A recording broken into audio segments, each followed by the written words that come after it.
Hi, I want to try putting on the one of the lipsticks that I bought from South Korea.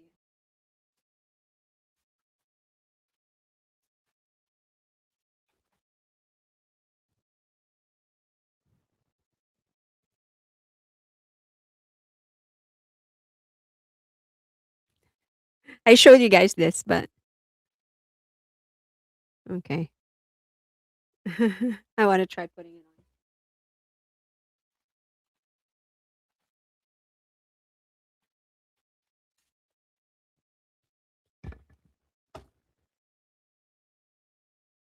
What color do you think?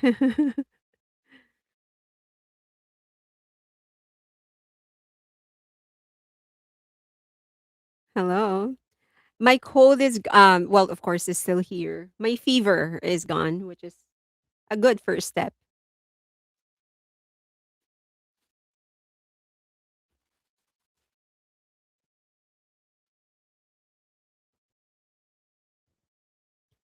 I don't know. What should I try? This? This? Hello to everyone on Twitch. This?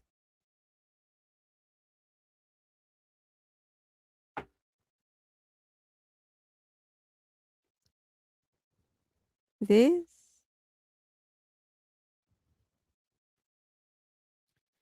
This is the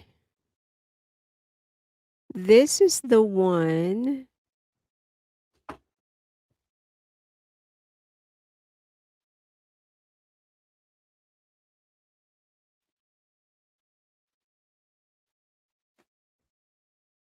What should I try?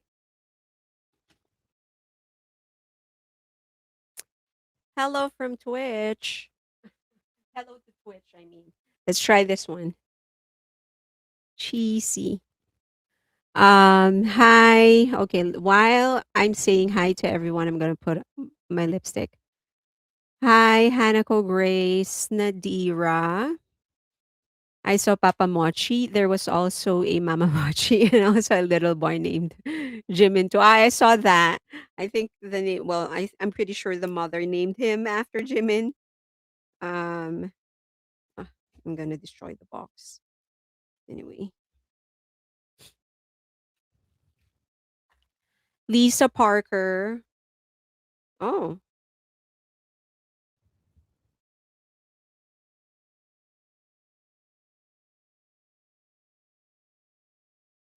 it's gonna try. Um. Okay. MHJ blesses Hybe. That's they are. She's already blocked on your end, right? If you haven't, just kindly block her. Um. Yeah, kindly just block her if you haven't blocked her, so that she can just talk and no one will see what she's saying. So win-win for everybody, right? Hi. Okay, let me say hi to Mimi, Grace, Gregorian, Mima, Elazar. Yeah, just block her, so that you don't see her. Amy C, Robin Bryce, Hanako Grace, Elazar, Nadira, Gemini, Lisa Parker, Sue. Okay, let's try to put this on. Oh, interesting. I don't know how to put lipstick.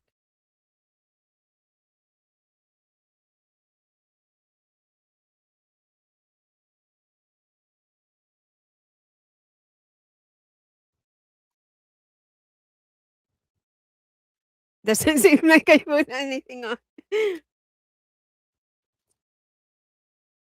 I guess that's the point.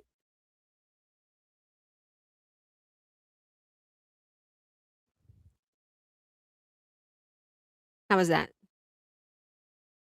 Is it good? Okay. Um, Gemini, Lisa Parker. Shelling, Oraya. Are you all excited? It's less than a month. My dog is here. Come on. Just give him a second.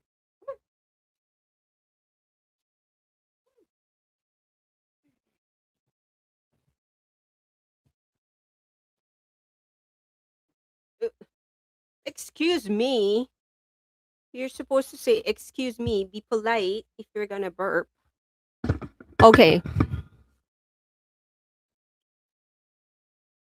It's a nice color, right? Is it? No. Okay. We say hi.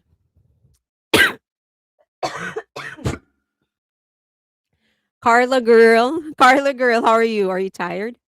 Um, Lisa Parker, Robin Bryce, Shelling, OSP. I am Claudia, Lydia,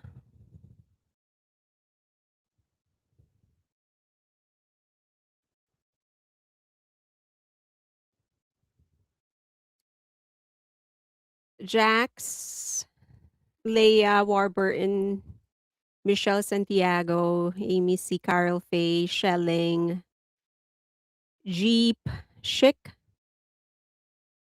Just the Tea Please, I Carmi, Carl Faye, Maritz Pia, Lob, Dodger Girl, Arlene.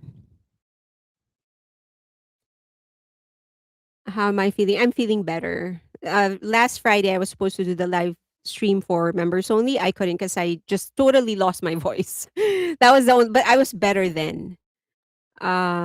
Jordan, Elazar, they're looking for you, diba? Halinaw.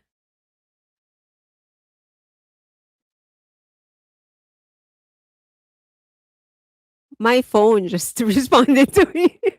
Siri just responded to me. Okay, Angel Star, Lisa Parker, OT7, PZ, Reg Pair, Lily, Alba, Courtney, Maritz,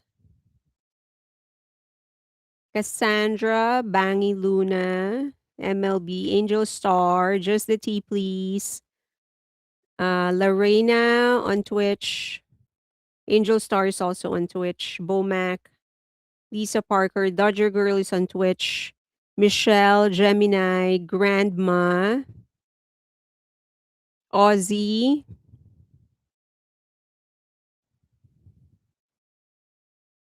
Jolly, Hanako Grace, Cece, Joyful, Cassandra, Iris,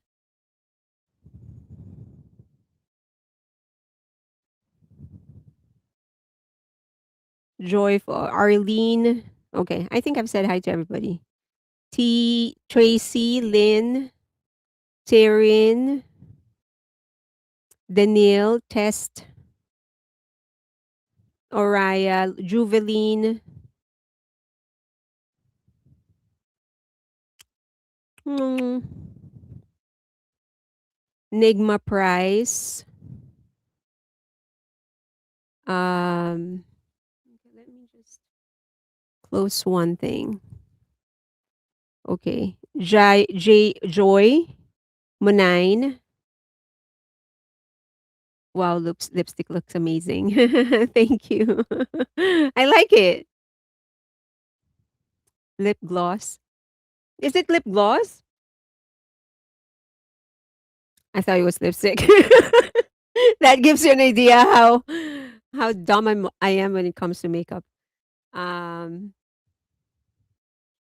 okay, Moni, Mimi Kai, Lydia, Robin Bryce, Amina.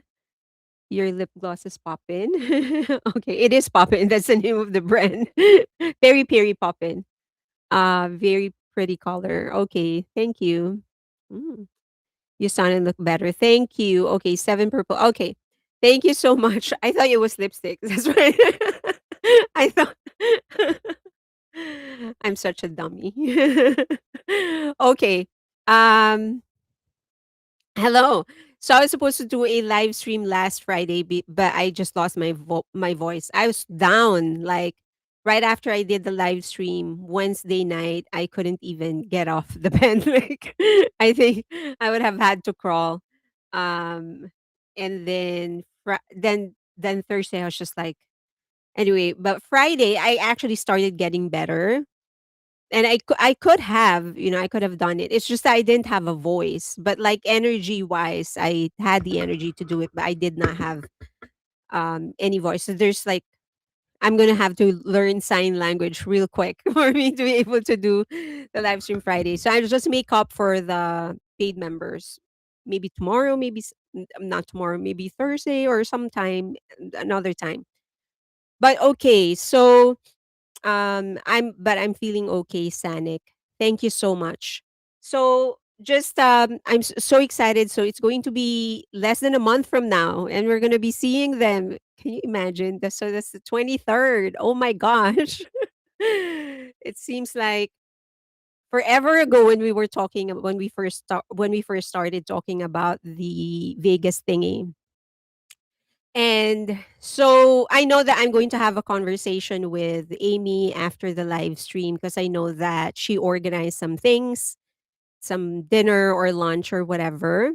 But I also kind of want because that's the thing that I observe because I think I've told you guys that I'm a natural like introvert, right? So not that I don't I find it hard, but it's like I feel like I want to get to know you guys a little better, but because I keep on hopping from one table to another, there's not really a lot of depth of conversation happening.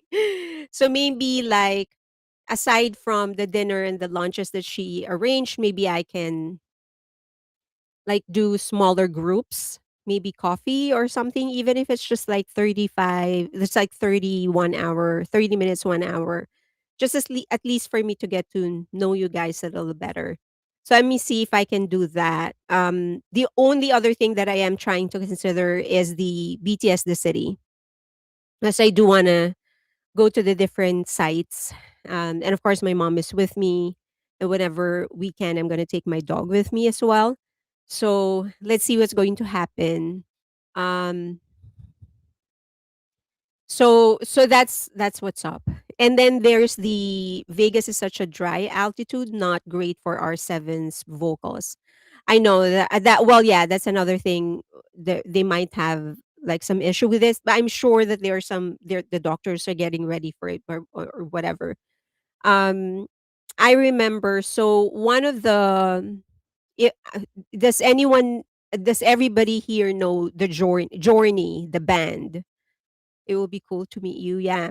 Well, it'll be cool to meet you guys too. So, do you guys know the band Journey?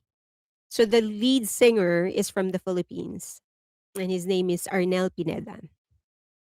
And so one of the things I learned from him, okay, so he's from the Philippines, right? So he was actually one of the artists that we featured in a campaign that I did, Ako Mismo campaign.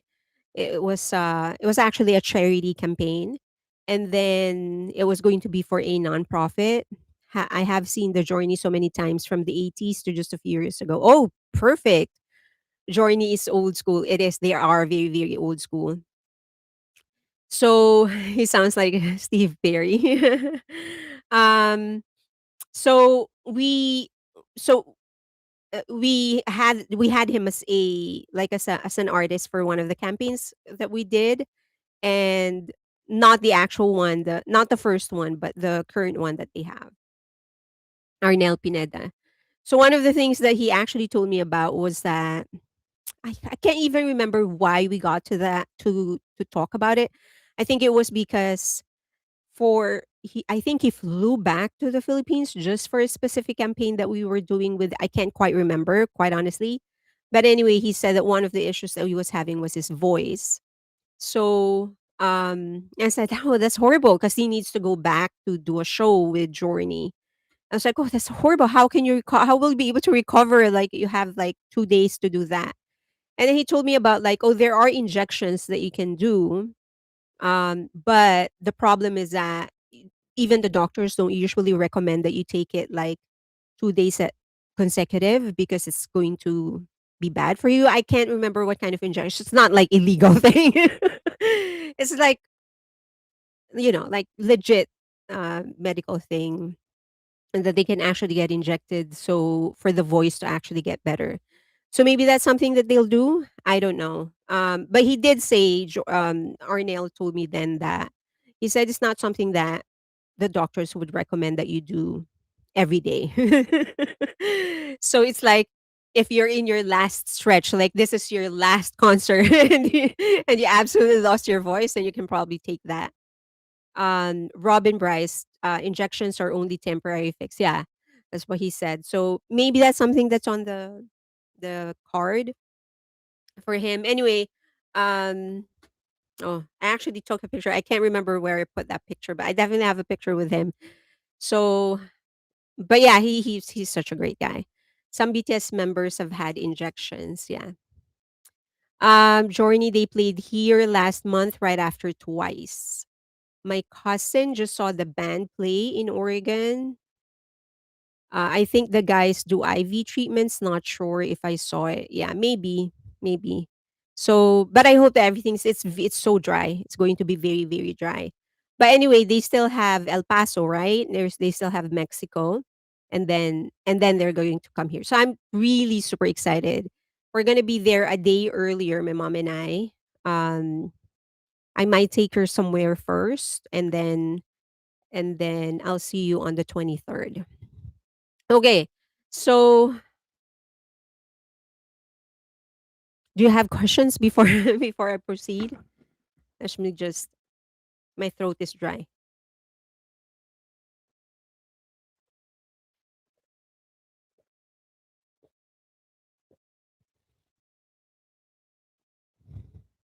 You'll be there with your husband on the 22nd. Yeah, so I'll be there on the 22nd. And then we're staying over the weekend, my mom and I. And I thought that's going to be a good opportunity for me to just go to the different BTS city locations. You're going to El Paso this Friday. Wow. They also always have humidifiers too. Saw them in Ron BTS. Good. That's good. I'll be in Vegas 26th to the 29th for happy birthday. Yeah. So anyway, I'll be on Discord and on Patreon as soon as I get there. So just message me. Maybe there's a way for us to meet if you are there early. And anyway, I'll be on Discord after this, so we still have time to coordinate. they never they never tell us how sick they are until much later. Okay, so let's start. You remind me of a fashionista in the Incredibles movie. I hope you feel better.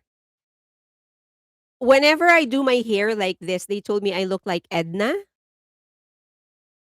Do you know that? She's from The Incredibles, right? She's from The Incredibles. Okay. All right. So my dog keeps on nudging my arm. Okay. So for this week, Edna, yeah. So for this week, we are going to BTS Arirang is number 3 on Billboard 200. Sorry, number 4 on Billboard 200.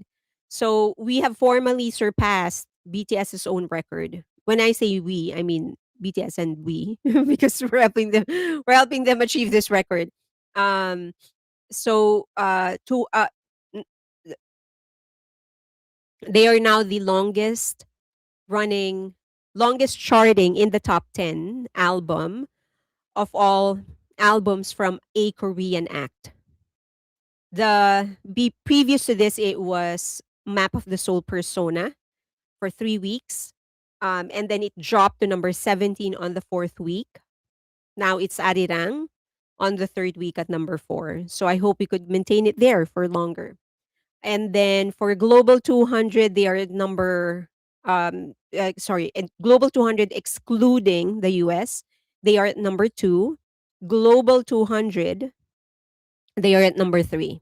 So we're still doing good. We're still waiting for Billboard Hot 100, but I think we're going to either be at the top 10 or top 11. But that's the last prediction the talk of the charts had, number 10 or number 11.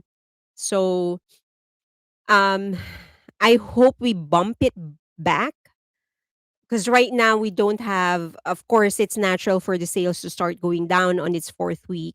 So we need to make it up with streams. So if we can do that, if you haven't tried other paid platforms, all of them have promos. So you can at least use them for a month without paying. So get it, just try those and then shift to the next one. So we should have plenty of other platforms to try. So please stream because that's the only thing that's going to carry us. We're getting some airplay, not a lot. But remember that stream is really going to carry us. I mean, Seven of Jungkook and Who of Jimin are both carried by streams and they're still charting in many of the charts. So we should be able to do this. So please stream. But also please vote on AMA. The voting is still on. You can vote 30. You can cast 30 votes per category at a time. You do not need to vote on all categories for your vote to count. You just need to vote on one category or whatever categories that you want to vote. So please do that every day on all of your accounts. I will be watching the AMA. So I'll see you there. My mom is watching as well. I'll see you all there. Let's have fun. We have absolutely no idea if BTS is going to appear. My guess is that if they do, I my guess is that they won't because they would rather probably just rest. They do have a concert, but if they do, I don't think they're going to be performing. It will be pretty amazing if they do, but I don't think they will. They probably will just present at the very least. But it would still be great if we can give them the Artist of the Year award, right? So if you can please vote for them. But there's only one performer confirmed, I think, and that's Cat's Eye. So at least I'll see them perform live. So great. You'd be surprised. They need to rest. They do need to rest. Yeah. I tweet the most requested live and ask for swim every hour on Saturday nights. When they win an hour, they play the song on lots of stations. Um, yeah, I think they will be there manifesting. I'm manifesting too. I'm in section A, so okay. I hope so. I hope they appear. Even if they just sit on the table. I would take that. Speaking of Cat's Eye, they are in Korea right now. They are in Korea right now. Yes. Seeing the other Hybe artists will be there, I'm thinking that BTS may show up. I hope so. Okay, so SFMOMA. So they already made the announcement. If you can please go to the website and sign up so that you get the updates about the exhibit. So if you go to the website, they've already announced this exhibit is going to be October 3, 2026, all the way until February 7, 2027. So we'll definitely make it there. Who knows? Maybe my mom and I might do Christmas somewhere north. So we might go. I was looking at the schedule. It looks like Le Seraphim, Cat's Eye, and I'll It will be in Music Bank on Friday.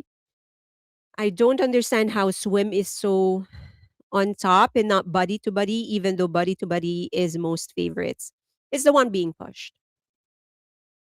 So our army will actually do what you asked them to do. So yeah. Good morning, Fairly. Finally glad to see you. Hello. Okay, so if you can go to the website of SFMOMA, this is the website. You can go to the website, sign up so that you get a notification or updates on, well, actually you'll get an update on everything about SFMOMA. But it's important that they know, the usual. They know that armies will be there when when a BTS member is there. So please go there, sfmoma.org/exhibition/rm-x-sfmoma. So please go there and sign up. Okay. So this is his quote in the article. He said, "We live in an age defined by boundaries. This exhibition at SFMOMA reflects those boundaries between East and West, Korea and America, the modern and contemporary, the personal and the universal. I do not want to prescribe how this works should be seen. Whether out of curiosity or study, all perspectives are welcome. My only hope is that this exhibition can be small but sturdy bridge for many. RM." Okay. All right. Paste the link here. Okay, give me 1 second.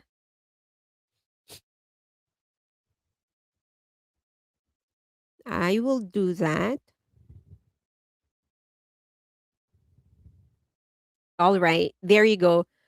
Please click on the link and then sign up.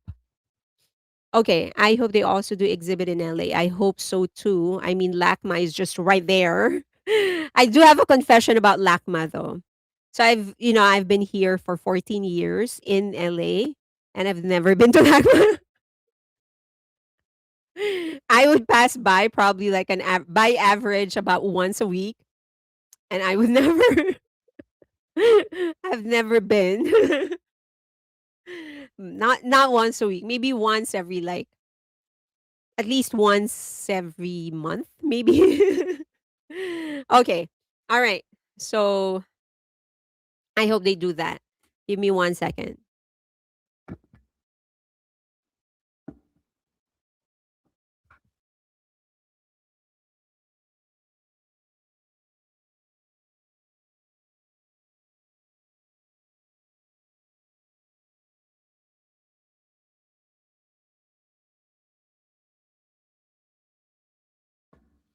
Okay. I'm gonna try another lipstick once this is gone. I haven't tried any of the new lipsticks that I had. Okay, so I don't know if you have actually read the interview of Nicole. She gave an interview, a written interview, at least that's what I think, to one of the newspapers of Korea. And it was actually kind of funny the way that they phrased it because they made it appear as if they went there and interviewed her in person. So, but when I was reading the article, the interview, I felt like, nah, this was actually.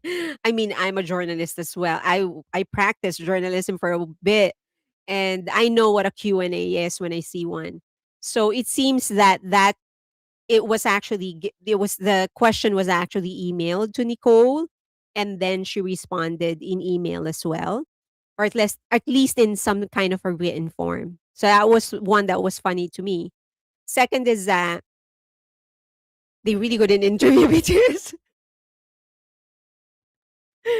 That they had to settle for Nicole. I mean, she's not a bad person to interview, but I'm just saying that I'm sure many of the journalists, if they were given a chance, they would actually interview BTS, but no.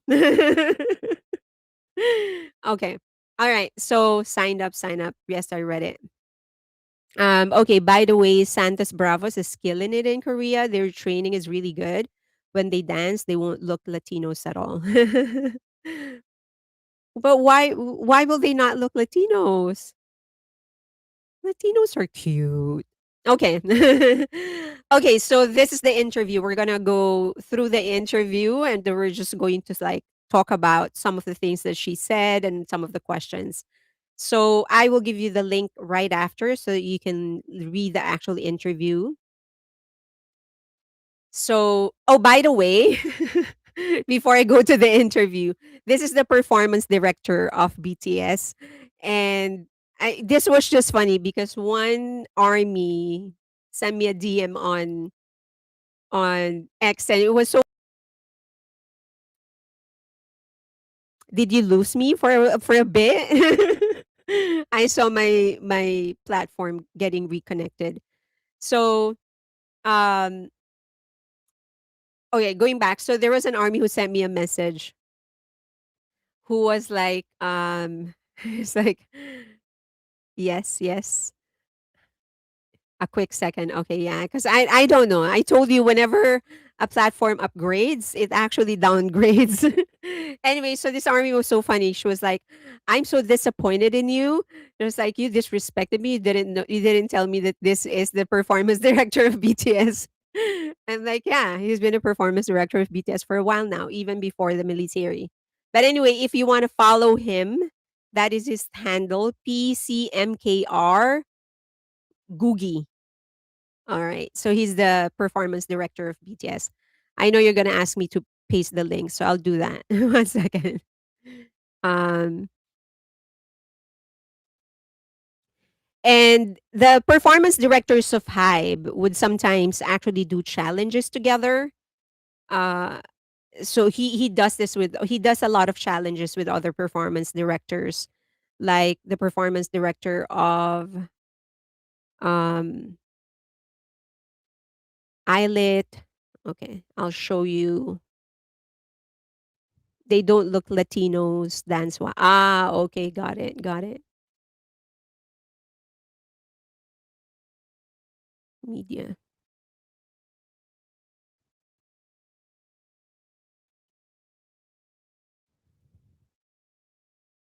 Okay, so that's him. He posts a lot of stuff. Um, and they would do like this is one of the challenges that that he did with other performance directors. Um, yeah, he's pretty young. And then they did one for Eyelet a long time ago. Oh, here, killing it, girl.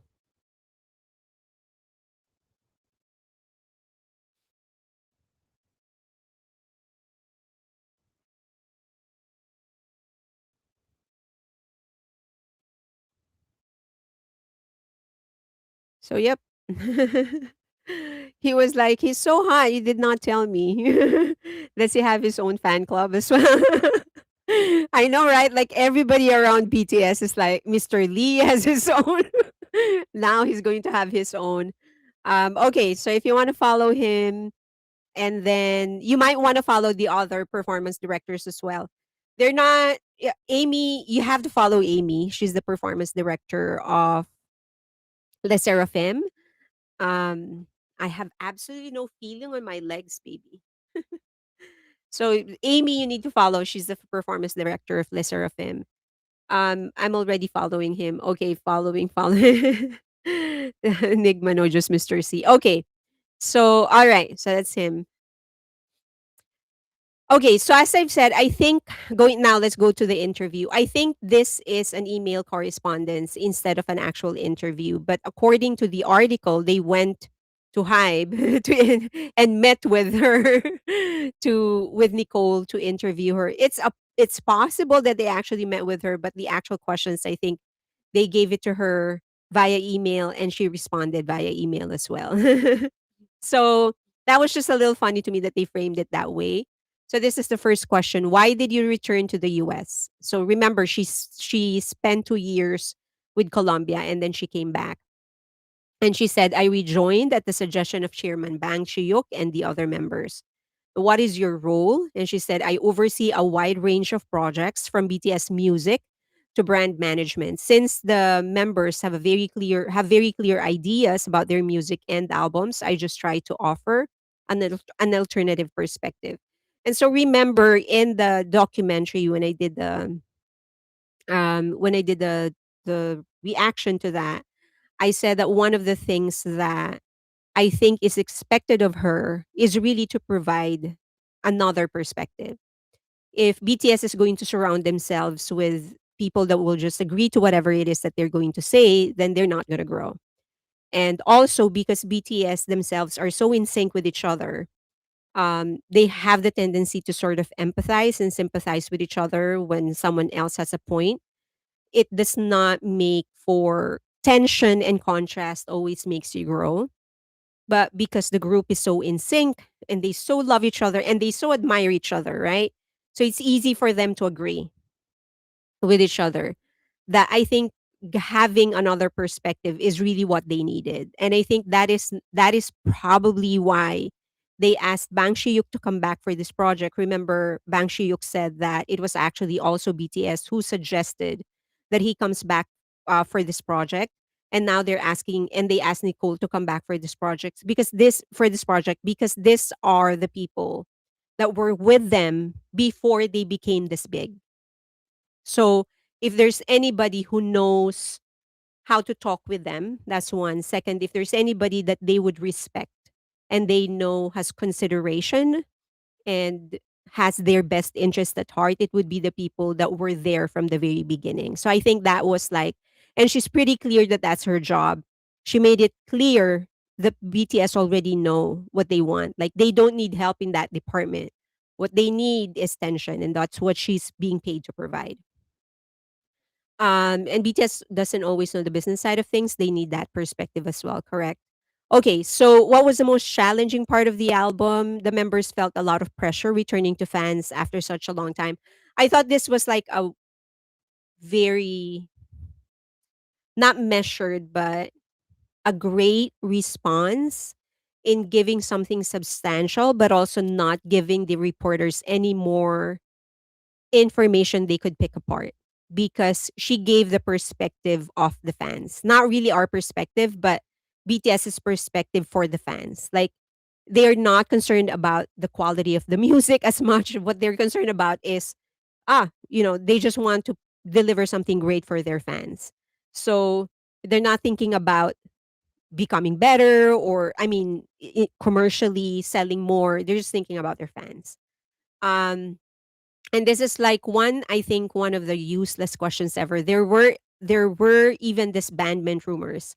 And then she said the members would find that quite absurd. That's how close they are. And my first thought when I saw this question is that what an absolute waste of space. And this is why BTS is not giving interviews anymore because you're going to be wasting their time with questions like this. Like, what on earth are you talking about? Number one, there was never a rumor. I don't know. This would be like new. This would be shocking to me. It would be breaking news to me if there was any kind of narrative going around that they would break up. Like they have always made it clear they were going to come back. So, what is this about? And let's just assume that there is an actual rumor going around that they were going to come back. When this interview was done, they've already provided so many interviews when they actually mentioned coming back together wasn't even a question. Like no one needed to have an opinion because to everyone's mind, it was a given.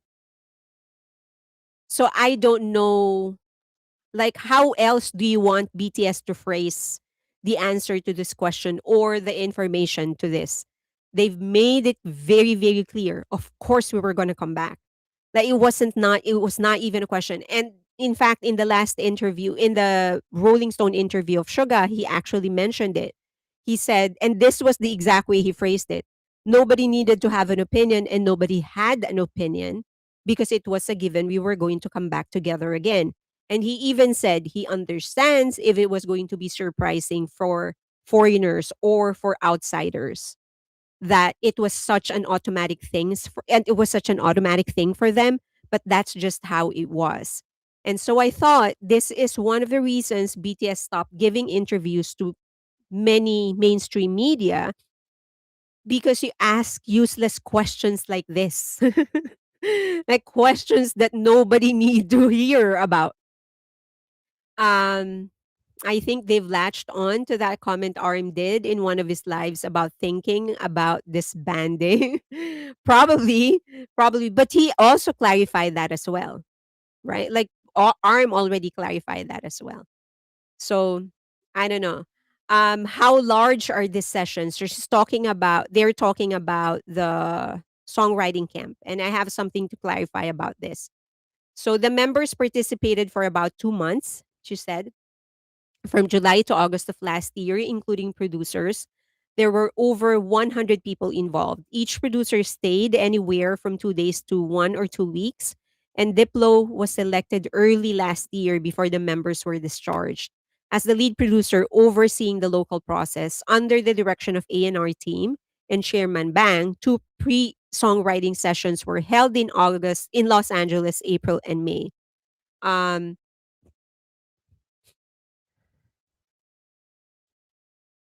okay.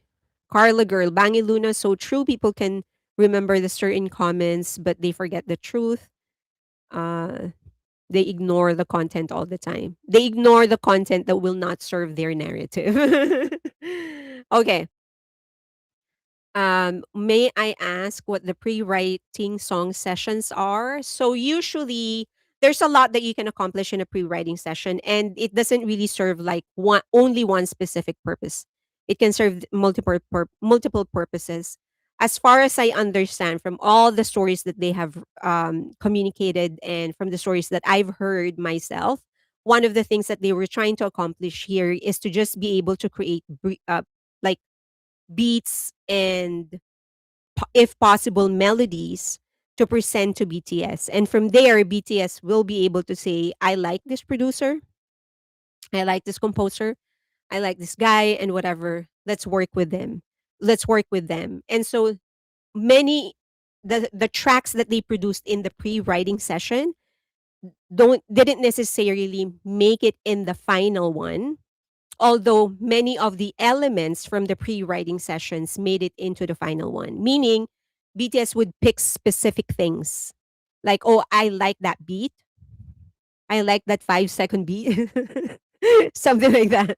I like that 5 second beat, let's use that for the song, something like that. So they were able to, many of the producers would be able to many of the producers were able to create beats and maybe even melodies, and then BTS would just pick apart the elements that they needed.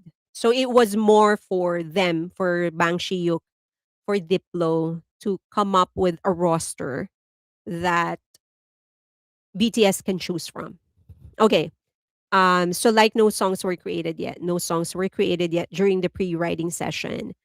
Okay, so Diplo was selected early last year before the members were discharged as the lead producer overseeing the local process under the direction of A&R team and Chairman Bang. Two pre-songwriting sessions were held in Los Angeles in April and May. Okay, so I don't think a lot of people understand that song camp is pretty popular in K-pop, and SM is actually the one that does this the most.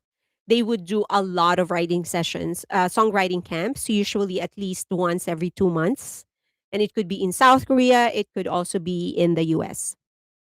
They would do it more often when Lee Suman was actually still the CEO, the chief of SM Entertainment.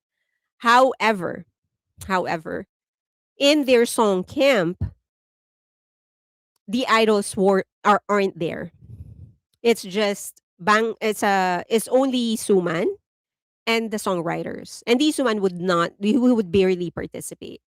As far there is a documentary on Isuman. I don't know if you've seen that, but his process is that he would um have different groups do a songwriting session for a week or two. And then at the end of the week, he would come in and listen to the tracks. And then he would say, like, oh, I like this, don't like this. And he would make some adjustments. And then the team would adjust it and then give it to him. Okay. But the idols won't be there. So it's really just Isuman and the songwriters. Okay. Now, YG is starting to do the same thing now, ever since Steady actually left. Now, during the height of the competition of the big three, YG would always say that one of the main difference that they have over SM Entertainment is that SM Entertainment would work with a lot of producers and they work with only one group, and that is Steady's group. So they don't really have a songwriting camp, according to YG, to Yang Yan Sok. It's actually just Steady creating the beats or creating the songs, or writing the songs for them. Okay, now he has started ever since Steady has sort of operated on his own. He has started doing songwriting camps as well. All right. Now, okay, so I guess BTS, of course, does not claim that they're the first ones to do a songwriting camp. And it's pretty common as well in I mean among Western writers, they do songwriting camps a lot. Um, it has become less and less in the last decade, primarily because of technology. So people can just send in their beats and whatever, and then work on it from where they are, send in the revision and all of those stuff. Um, but many of the so I have a lot of producers here that are friends of mine, or at least acquaintances, not big time producers, not Diplo level for sure, but like, producers. And they would usually these producers would have like a crew that they work with regularly. So one of the trends that actually BTS has started is the songwriting camp with the artists. So many K-pop artists are now requesting for the songwriters, for the producers to actually do a songwriting camp with the idol, which I think is good because then at least the idols get to participate in the creation of their songs, right? So I think that's a good thing. That I think is something that I hope everyone will just continue doing. So, but that's one of the trends that they started. You want to go down? Just say bye.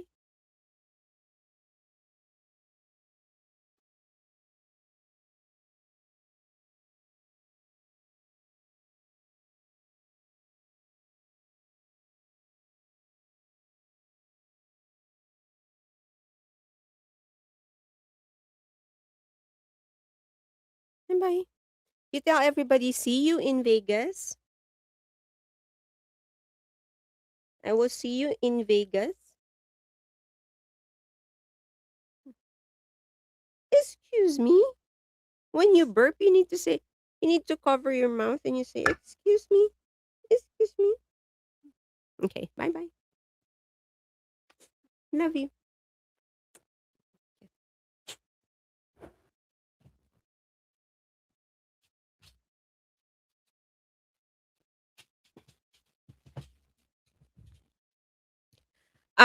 There is nothing wrong with a songwriting camp. It's actually one of the things a friend of mine actually used. I was having a conversation with him yesterday, and he was saying like, this is good for producers, like even smaller producers, because usually producers would have like groups or crew that they don't necessarily have to work with all the time. But like when a huge producer needs a team, then they get to tap his crew.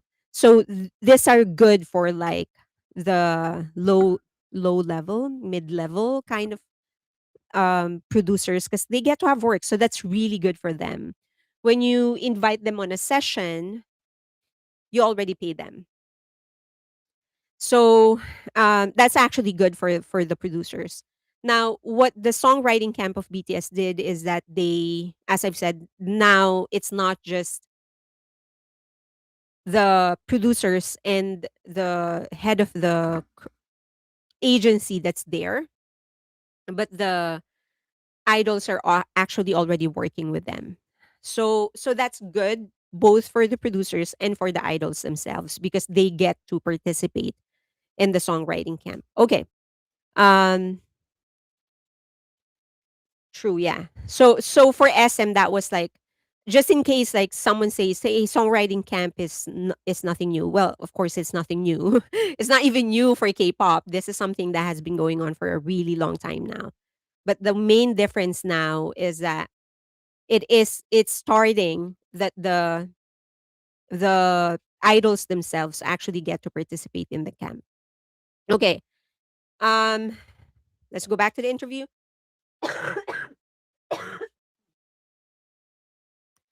Then she was asked, "Do you usually conduct songwriting sessions at this scale?" You want to go out? She wants to go out. One sec, one sec.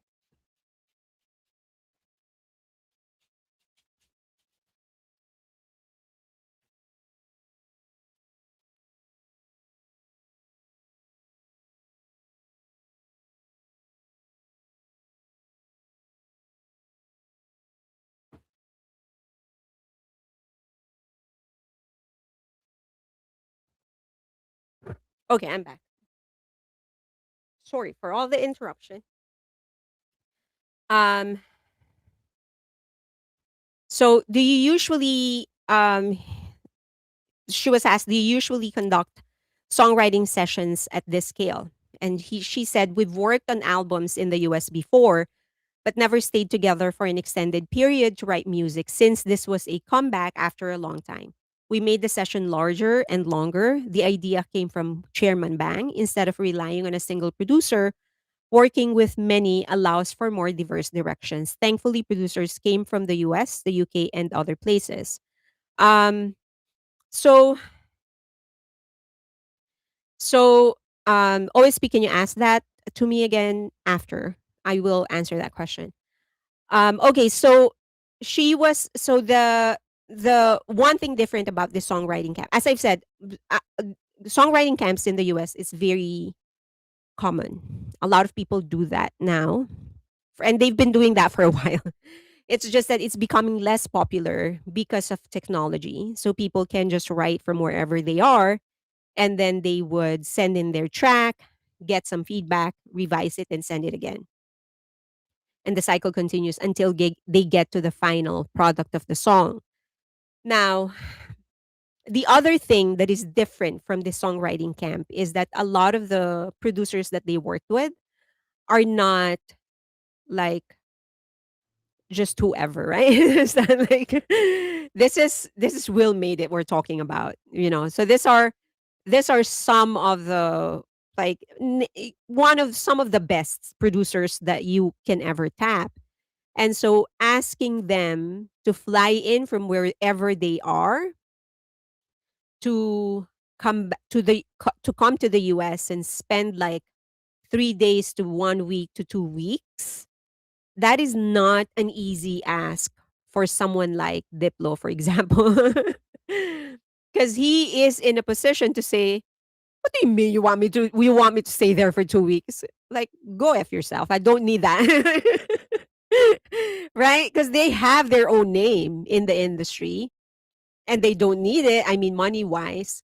So, for BTS to be able to call them from wherever they are and then fly to LA, spend like a week with them every day in the studio, following BTS's work time, like their time, that is not an easy ask. I think it was Will Made It that was it him? So they a lot of the producers actually gave out interviews, which I haven't gone through in depth, but I will. Um, but I think it was Will Made It. He said that one of the things that they had to do was to adjust to the timetable of BTS, because he would usually work on his songs at night and he would be asleep during the day. Okay, so that's how he usually works. With BTS, because we know their workflow, right? They said this, that they would get up at around like 9 or 10, go to the gym, have lunch, and then be in the studio at around 1, do the session all the way until 8, do the same thing over again the next day. So they had to adjust to that. And then they had to come earlier because BTS would be making adjustments or whatever. They need to apply that when they come back. So by the time that BTS is back in the studio, whatever adjustments they request, then whatever, then they have to be done with it. And so the producers would actually work longer than BTS. Okay.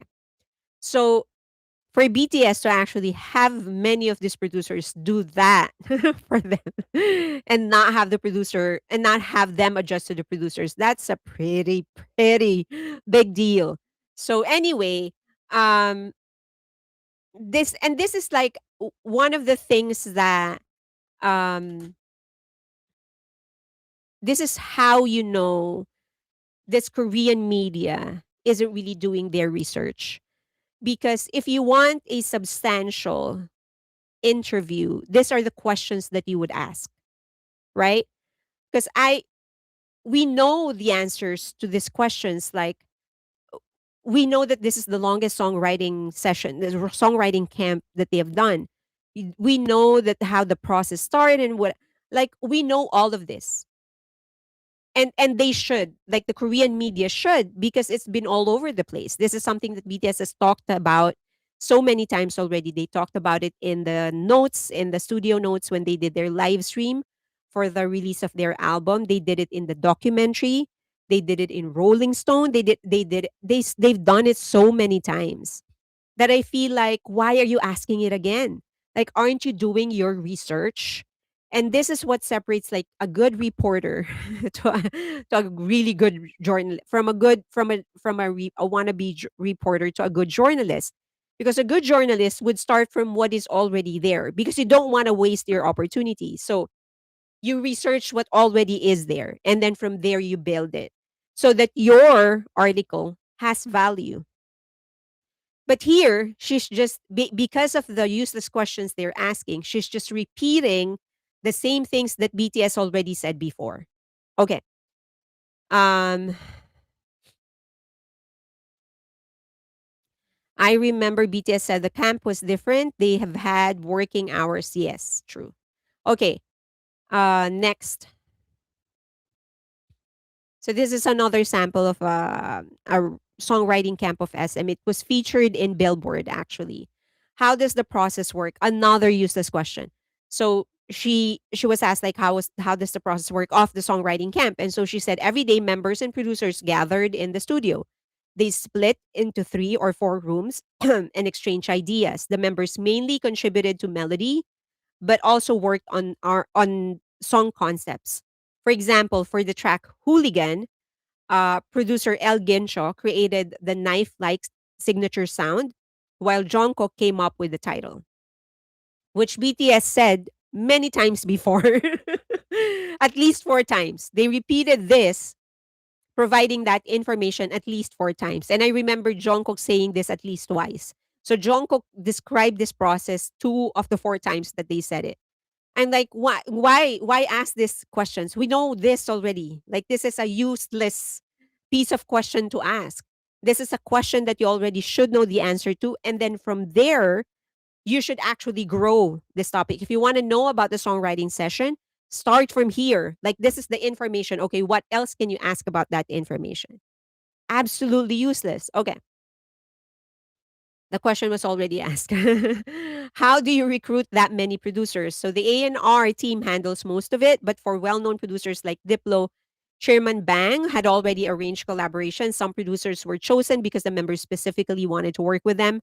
One example is JPEG Mafia, which the members already talked about. And Bang HYUK already talked about in his interview.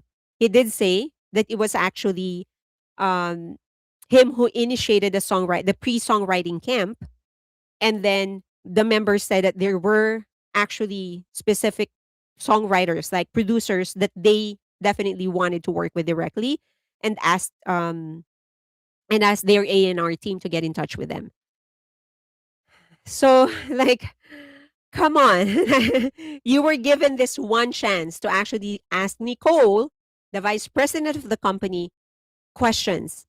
And these are the questions that you come out with. Come on. Like, at the very least, go into AI, into some kind of AI, and just ask that AI to give you the top 100 most talked about pieces of information in the army fandom. And you're most likely going to generate something more valuable than these questions that were asked. Anyway, was there anything you were interested? Yeah, I think there is. So this one also a useless question. Jin is missing from the album credits. Jin was simultaneously on a solo tour schedule. By the time he joined, much of the songwriting was already completed. We know that. It was shown in a documentary. They talked about it in songwriting camp. Sorry, they talked about it in the song notes, in the studio notes, and they also talked about it in the Rolling Stone interview. Jin was simultaneously on a solo tour schedule by the time that he joined. Much of the songwriting was already completed. He participated in later stages like test recordings, but it didn't result in final credit inclusion. at least 3 times this information was already spoken about. So I don't know what else you want. Do you want to hear something like something specific? Are you trying to fish for something specific? How was the Arirang sample body to body chosen? We already know this. This was the prime topic in the documentary. Like this was the highlight on how this song actually came about, and specifically how the sample was actually ended up in that album. Like that is probably 30 minutes of the entire. Not, I'm probably exaggerating. 15 minutes of the 1 hour. This was the topic. How it ended up in the album, a documentary available to everybody, and they couldn't watch. They had to ask this crappy question. Like, come on. We considered many approaches for a long time, whether the members would sing it themselves or work with a traditional vocalist. Eventually, a producer found a recording from KBS Folk Music Festival that fit well, and we used that. Okay. Feeling I can feel your prediction. It's just, if I were given a chance, and I don't care, like if Hybe tells me, okay, you can interview, like, I don't know, like the production assistant, the person who gives BTS water. That's who you will interview. I'm going to research the heck out of it so that I could just ask something substantial from them. Like, and you were given Nicole, the vice president of Big Hit. Okay. Um so obviously they didn't watch the documentary because this information was already in the documentary. Okay. Korea's criticism that there are too few Korean lyrics. They've also talked about this. This is also the other 15 minutes of the documentary. And RM have spoken about this. BTS members have spoken about this in Rolling Stone. The goal was to let more people hear the songs we worked hard on.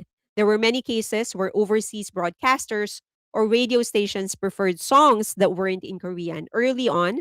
So someone asked, were there any valuable information? Since when is Nicole Big Hit VP? I think she came back a year and a half ago. A year and a half ago.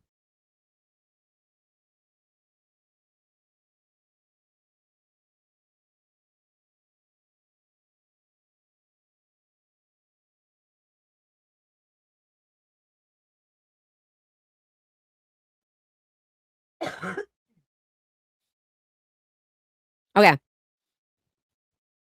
The Hot Wing interview. Yeah. The Hot Wing interview is actually one of those that really asked good questions.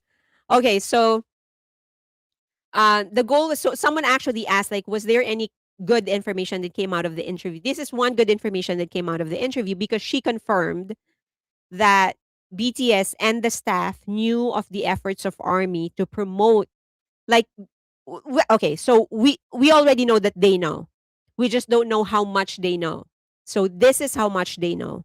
They know that early on, armies were actually sending out bouquets, coffee, gift cards, like cakes, food to different DJs just for them to play, thank them for playing the song of BTS on radio.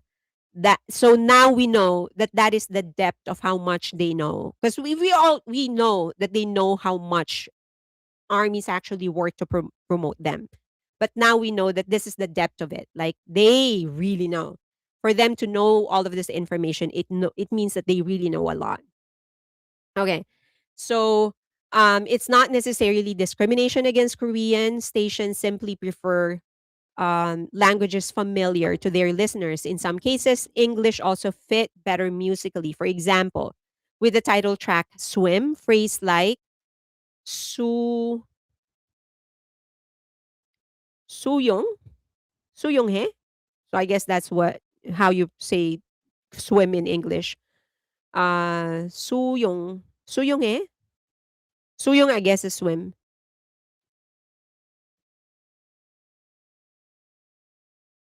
Hewomjo. Hewomjo didn't match the song's mood. I actually think Arirang has more Korean than a lot of people give it credit for. Well, that's another thing because I'm doing like an assessment of the songs, song by song, right? And I think tomorrow, no, on Wednesday will be aliens, or Thursday will be the critical analysis of aliens. And one of the things that I realize is that it actually has a lot of Korean lyrics. A lot of Korean lyrics. It's just that the main title track, the title track actually is in English, with some Korean, but majority of it is in English. But if you go through the entire album, there's a lot of Korean lyrics there. So I actually kind of disagree. But anyway, um, that is the most valuable information that came out of this interview, because now we know the depth of how much they really know about the efforts of armies to try and promote them. And it's actually also making me understand why they are so grateful and also dedicated into returning the favor to armies, because they know the efforts. No one has done this before. The things that armies have done for them, no other fandom has done for their bias. So, and it's pretty obvious. Like, so it makes sense that they would want to give back. Um, there are 3 songs in full English. The rest have Koreans. I said that from the day the album dropped, it's a lot of Korean on the album. Correct. So another useless question, but at least Nicole provided a good insight. BTS is aware of army efforts. So at least that. Okay, next. There seems to be less group choreography. We already know this. They've already discussed this. They've talked about it in Rolling Stone. They've talked about it in the notes, in the studio notes. They've said it. They've mentioned this in many interviews, even on the different YouTube channels that they've actually appeared on. They've talked about this. But again, they didn't do their research. The songs on this album have more distinct textures and a wider emotional range. We approach the performances in a way that highlights each member's individual expression. And the members' styling changes are also a hot topic. This answer actually kind of like, I found it funny because she gave like one line. I don't know. Say, I think it's her way of saying like, really? Like, of all the things that you could have asked, you had to ask me that. But still a good information. Jimin's long hair was actually his own idea. Hey, and I actually thought about it. Jimin is transitioning. He's transitioning to becoming Legolas. Because the hair, as watching some of the clips on Facebook and on X and on Instagram, watching some of fan cams. And his hair is actually getting longer. I'm thinking, like, at the end of this tour, he's going to be playing Legolas. Is that the plan? Like, did he sign a contract? He hasn't told us yet. But anyway, okay. So, yeah, I think he's going to be playing the Legolas at the remake. It's getting longer and longer. High ponytail. Would you like to see him as Legolas? Yeah? Okay, I'm done. Don't you think it's really longer now? It's like this long. Did you see the meme Jimin with waist length hair? No, I have not. I would love to see it. I would love to see him as Legolas though. I know that people are making him into a Targaryen for um the other show. But I really think it's more Legolas. He looks like, yeah. Okay, any memorable episode from the Gwangwamun performance? This has already been confirmed that they were supposed to do the King's Row. They were supposed to walk the King's Row, but because of Game of Thrones, yeah. But because of the injury of RM, they had to cancel that. So she said we started preparing it around July, August last year. Approval from the Cultural Heritage Administration had to be applied for about 3 months before usage, so we could not apply earlier.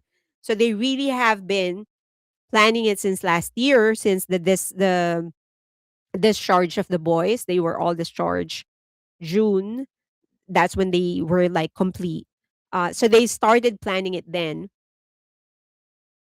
But because the Cultural Heritage Administration did not accept an earlier application, they had to delay it. Just so they could meet the timeline, so they had to apply much later. So toward the end, RM's injury became the biggest variable. Originally, all seven members were supposed to walk in together with Guangwamun as the backdrop. But that had to be changed, and we even had to purchase a chair for RM last minute. Now, the other thing that has to be confirmed, because this keeps on going around on social media, that it was actually taxpayers' money that was actually used for the comeback. It was not. Big Hit had to pay for everything, including security.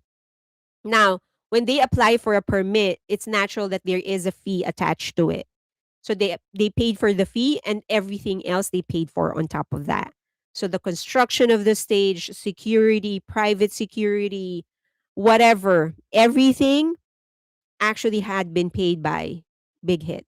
So it is not true that South Korea's taxpayers' money was actually used for this. On the other hand, much of the benefits actually came to Korea because of the small businesses, the earnings that they had, of course, all the attention that they got, people flying in. And now all the numbers are starting to roll in, and people are starting to talk about the economic effect of BTS's Gwangwamun appearance. So, it is not true the taxpayers' money was actually used for this. Big Hit actually went on record. They said that one of the reasons they went for Netflix was because Netflix actually paid for this entire thing. So they paid for the stage, for the security, and whatever. That's one of the reasons. Okay. Um, A Korean, a Korean remake of Seven Samurai starring BTS. I'll binge watch it. Oh gosh. But it has to be updated. How to not ask a question. So I think that is what I learned from this interview. This is not how you do an interview. If I am given an opportunity to interview Nicole or anybody from Big Hit for that matter, this is how I'm not going to do it. This, if you want to not suck as a reporter, just study this interview, and then everything that the reporter did, don't do it. That's your journalism 101. Um, they also had Netflix paying partly for production. Yes, yeah, yes. Okay, foreign cities lauding BTS effect and netizens whining about the inconvenience. I hope your hair grows healthy. Thank you. Are you talking about me or Jimmy? Oh, Cindy Edwards. I hope that you're. Why did you lose your hair? Okay, so that one of the most disappointing interviews that I've ever read in my entire life. Um, so the last question that they asked was about the everyone singing Arirang. 110,000 fans of in Goyang actually singing Arirang, and this was the response of Nicole. 110,000 fans at Tokyo Dome also sang Arirang together, and the members found it a very memorable moment. And I think this is, one of the most contentious part of the documentary because although J-Hope, Jimin, and seemingly Jungkook liked Arirang sample in Body to Body from the get-go, they wanted the shorter version of the sample. And then Bang Shiyu came in, asked for the entire thing to be re-recorded, the sample to be re-recorded, put in a longer one, and none of the members actually liked the longer one. So, um, but in the end, we all saw it. So Bang Shiyu managed to convince them. Thank God he did because they have the moment now, right? So and in the end, the members did say that after all, Bang Shiuk was correct. It was actually it was the right decision was to actually put it in. I would ask honestly ask questions about her. Um yeah, I do think that I also would want to ask questions about her career, her professional life. Although unless it was actually a given that she's not going to provide anything personal, like nothing direct about her, but this is, maybe she said like, okay, this is about the comeback, not about my career or whatever. But I probably would have asked, yeah. And I probably would have like phrased it in a way that would serve both, that would provide me some insight on the album but also her career. J-Hope was the one who suggested they sing a bit. Um they sing a bit about the stadium jumping after Arirang.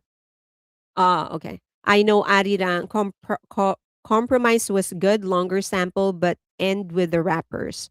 It gives goosebumps. A good decision ending on the Arirang sample wouldn't have the same impact. Tokyo singing Arirang was emotional. It was very, very emotional. Okay, 1 second.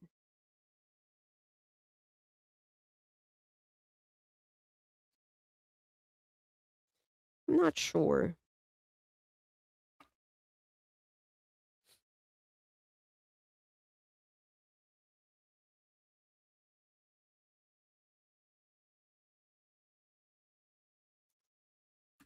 Let's try this because the it's gone.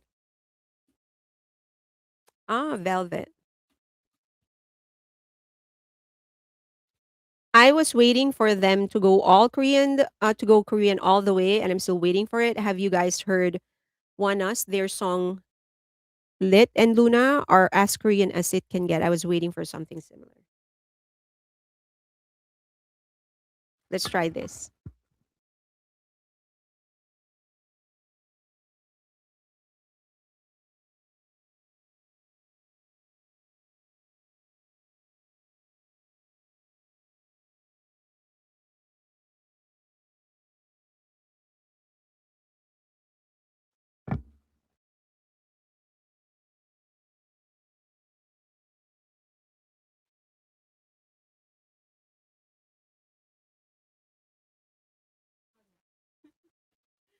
I'm sorry, I really don't know how to use them.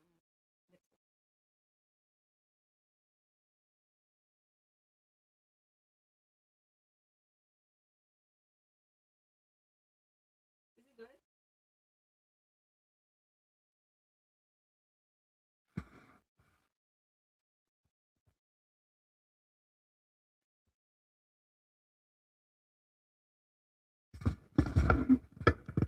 good? Good color?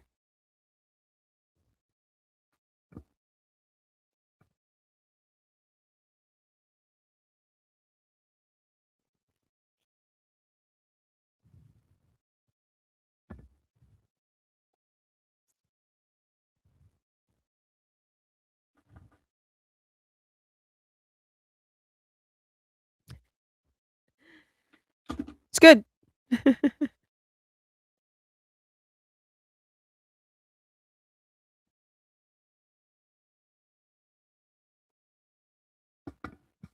Don't you just love Olive Young? Is that three E's? Yeah.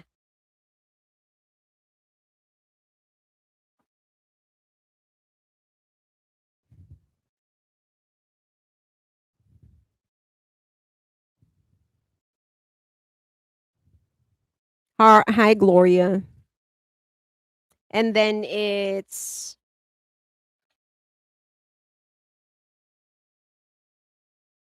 yeah, Velvet.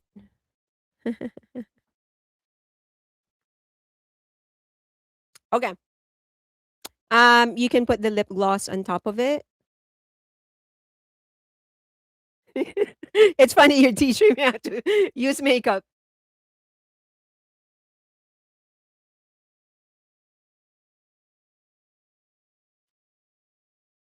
How's that? Too much? The shade.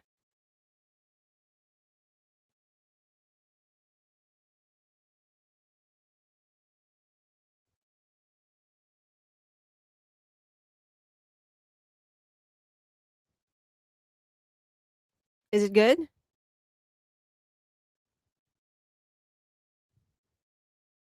Okay, I'm trying to get the shade for you.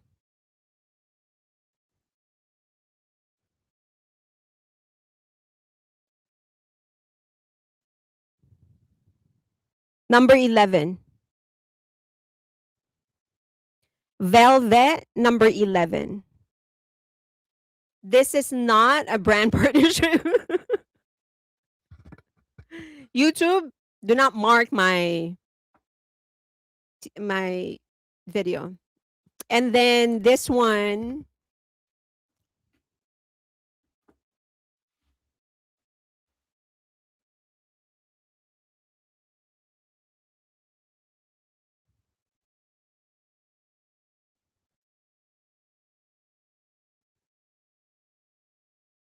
number 14.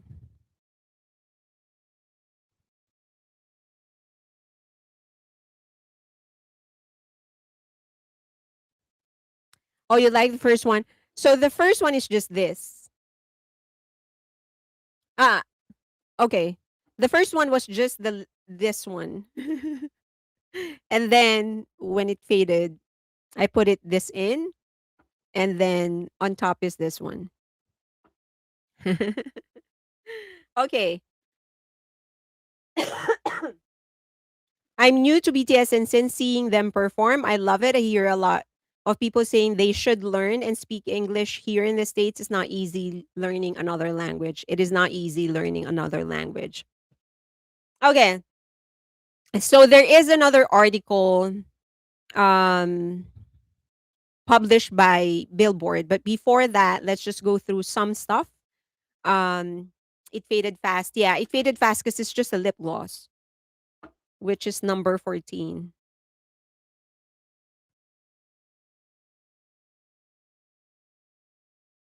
Not a brand partnership. Okay. So let's go through some stuff first. Is this one supposed to? Nope. Here. Okay, just wanted to clarify this. So you know how it is in on Twitter. So someone said Subin, that the leader of TXT, revealed that they were frequently mentioning the names of BTS members during their debut as a form of self-promotion to draw in BTS fan base. This is not what he said. um so he was asked why he decided to audition for BTS, for Big Hit, and he said that previously they would say that it's because of BTS. But for him, and it's probably true for the other members, but for him, he said it for him, it's because he had a one of his biases, a Kara member, specifically mentioned Jimin as her bias. So he thought, because he's such a bias, he's such a, like, this is he is still a stan of Kara. So he thought, he said that if he actually auditions for Big Hit and trains for Big Hit, then probably the Kara member would pay attention to him or would notice him or something like that. And he's actually um, met that member already of Kara. So that's what he said. But he did not say that they would mention BTS to draw in BTS fan base. Just wanted to make that clear. Okay, next. Um, Now another, so the police, I published a video, like a more detailed explanation of the Bang Shiyu case.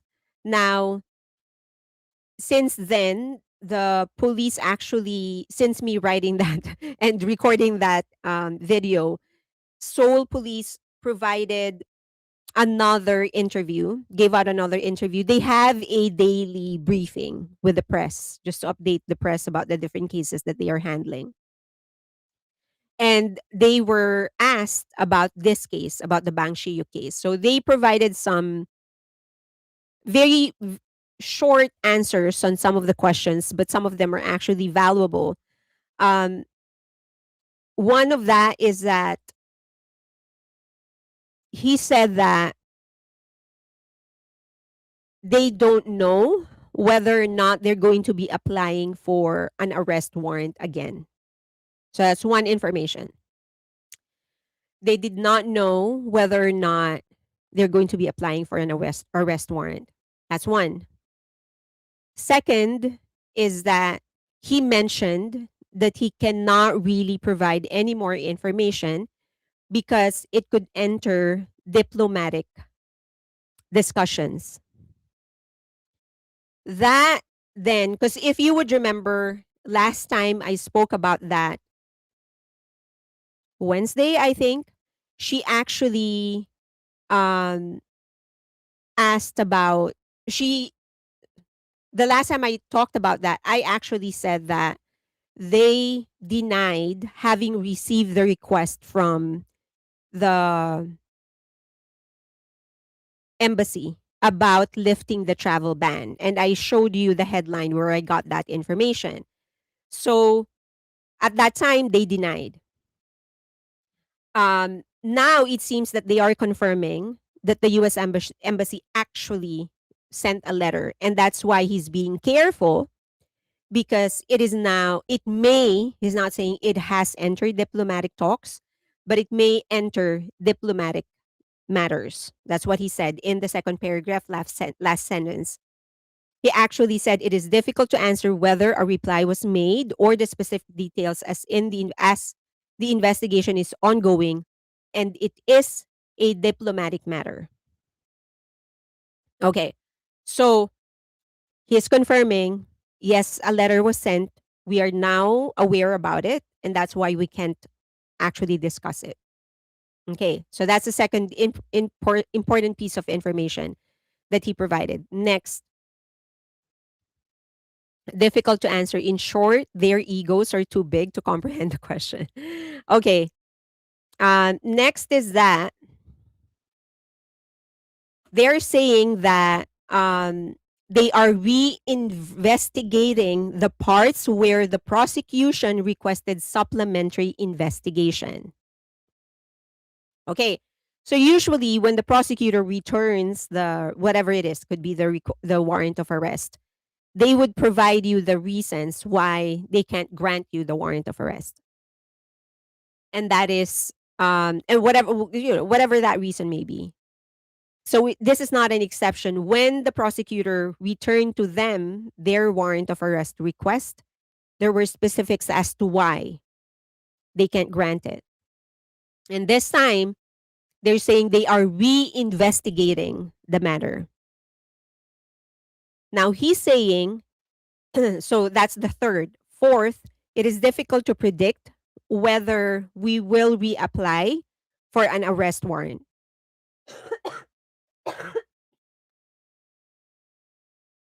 How do they make it into a diplomatic matter? So right now, it is not yet a diplomatic matter. It could be a diplomatic matter if the US Embassy escalates this discussion.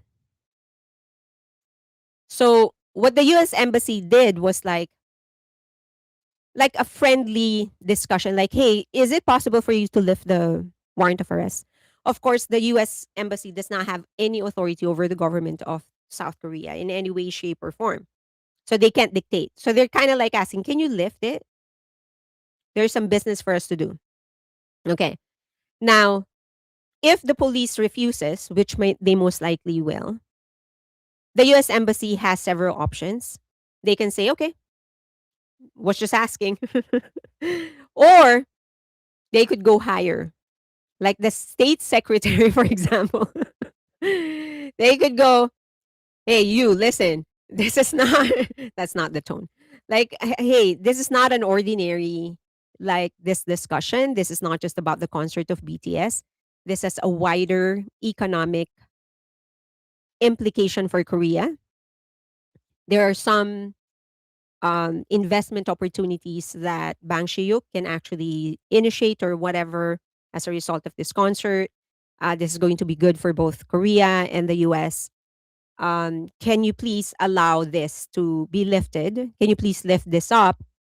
And most likely they are if Korea agrees to lifting that travel ban, There will be some conditions. It's not going to be like, okay, he can travel wherever. It's not going to be like that. So it's going to most likely be okay, we're going to allow him 2 weeks, and these are the things that he needs to do in order for for the ban to be lifted, something like that. And usually it is gradual. Like they will allow him 1 week and then 2 weeks and then 3 weeks and whatever. Okay, so that's how it enters diplomatic matters. When the US Embassy's request escalates from the police to someone higher, like State Secretary, for example. Okay, going back to the article. So that's the fourth thing that he revealed. He said that they don't know if they're going to reapply for a warrant of arrest. Okay, last important information that they revealed. They stated that supplementation is needed regarding the overall factual basis and application of legal principles, which I already predicted. I already said that in the roundup last Wednesday in the roundup and in my video this morning that I just published, I said that most likely one of the reasons the prosecutor's office won't be able to justify an arrest warrant is because the charges do not match the evidence. And that's what they said. Factual basis and application of legal principles. They are applying legal principles, meaning what they want, what they are legally claiming, does not match what they actually have. So most likely, I'm not a lawyer, but as a journalist, this is my prediction. This is how I read it. You want him, for example, to be charged of whatever, like crime A, but your evidence only supports crime H. So you're gonna have to either bring down your expectation, what you're asking for, or you really come up with with some pieces of evidence that would prove that he actually committed crime A. So funny how this works. But that is essentially what he's saying. Fearling can see the future. She needs to play the lottery. That is true. In other words, the police have no case.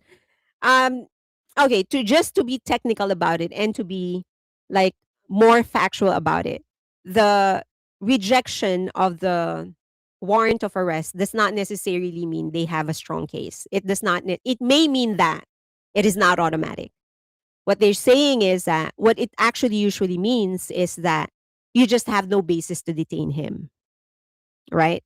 And you detain a person, especially in a case like this where he didn't murder anybody or he didn't abuse anybody or whatever, he didn't pose any kind of physical harm to anybody.